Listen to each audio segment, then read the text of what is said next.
So moving on with your program, we've looked at preclinical. We're now going to look at actually going on placement. So this is where you will log into your specific subject block, and it will become available to you when you're actually on placement, so your first day of placement.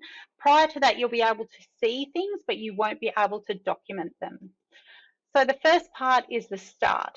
This bit here is where you allocate your clinical assessor, reminding that the clinical assessor is the person that signs off your timesheets and verifies them, and also completes your AMSAT. Alternatively, you can have multiple clinical assessors, and you can also have clinical partners. But a reminder that clinical partners do not have an access to your account and do not have their own account. So to allocate a clinical assessor, it gives you clear guidelines of what a clinical assessor and a clinical partner is. And then if some information about reporting and mandatory notification, you as a student confirm yes, that you understand all this, and then you will submit the form. So to do that, you will go complete new, go down the bottom, student acknowledgement, yes, I agree, I understand all this, and I submit. It will remind me, do I really want to submit? And I can go, okay. All forms have that backup system. You then have your Clinical Assessor Association. You should be doing this with the Clinical Assessor with you. You can see here I've already allocated one for myself because it'll come up here, but I have now got another one because my current Clinical Assessor only works 7 shifts a fortnight. I'm working 10 and I need a second one.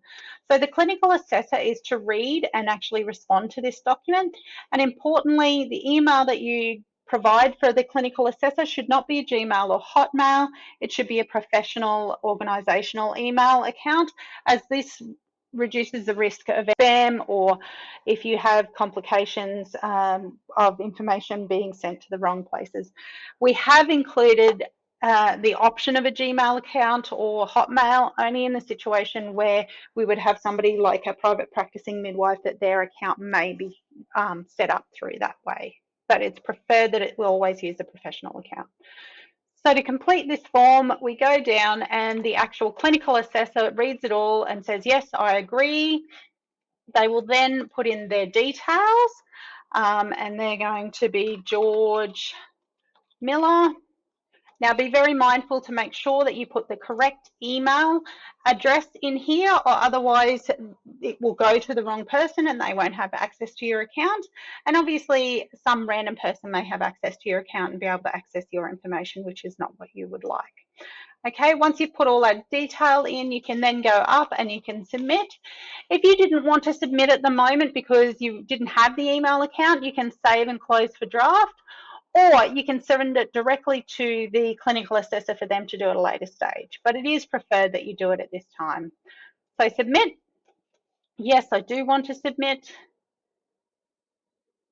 Okay, and then you can see there that that's been submitted.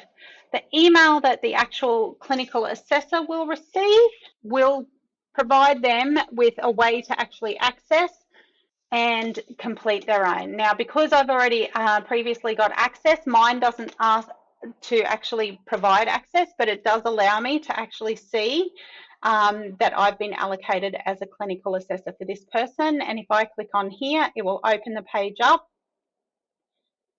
and I'll be able to see that that has been completed. That's the finish of this